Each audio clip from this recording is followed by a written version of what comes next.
القرآن للذكر فهل من مدكر. Alhamdulillah wa salatu wa salam ala Rasulillah. Welcome to lesson number 8. In this video, you will be learning about Huruf al-Shamsiyya wal-Qamariyya, translated as the sun and the moon letters. Now, this lesson is more to do with Arabic, but is relevant to the Quran, of course, because the language of the Quran is Arabic. So inshallah, let's crack on. So, the sun and the moon letters is a topic of Arabic language which is of the utmost importance to the Quran. They are known as the Huruf al-Shamsiyya wal-Qamariyya. Now you have learnt everything of this for now, so now you should be able to read this. This is a joining of everything that you have learnt so far.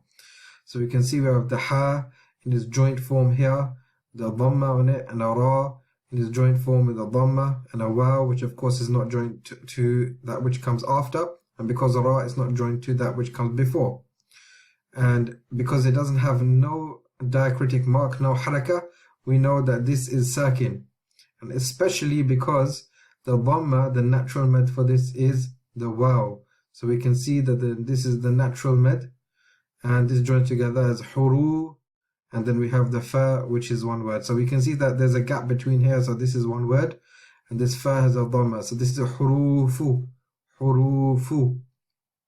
Now, this is a particular lesson of Ash-Shamsiyya. So in Ash-Shamsiyya, very quickly, what we have to do when we have a Shams letter, then we miss this alif and this lam and we go straight to the sheen.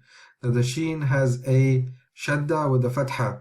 So what we need to do is we need to join this dhamma onto this shadda of the sheen immediately.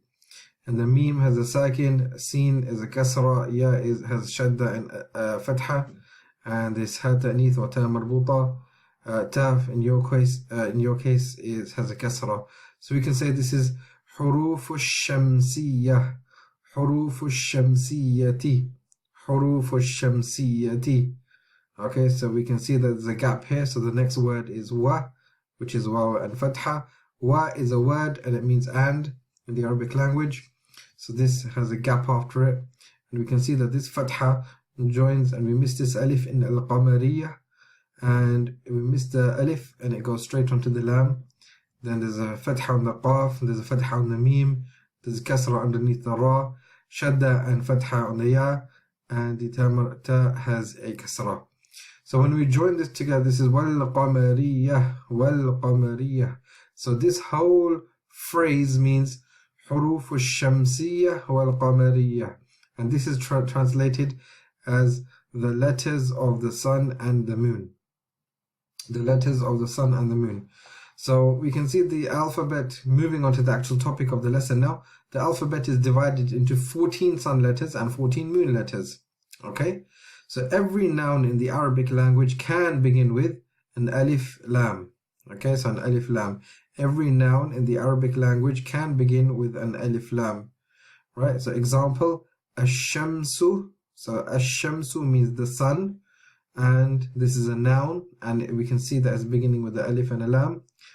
And al-qamaru, al-qamaru, which means the moon, and we can see that it begins with an alif lam. Actually, shams, the word, the three letters of sheen, mim and sin, they mean the sun, but there's a particular reason why this happens. Don't worry about the reason why, but it can have an alif lam. And qamar, the three letters of qaf, mim and ra, is what means moon. However, in this particular case we have the alif lam and it's al-qamar, but we have the waw, so you say wal-qamar. So there's a special rule regarding both letters, but this lesson will cover the lam specifically. Okay, so there's a separate lesson later on which you'll be learning called the Hamzatul Wasl, and that is regarding this alif that comes. However, what we are concerned with is the lam more specifically. Okay, so the alif will always be missed because in ash-shams and al-qamar they are missed anyway.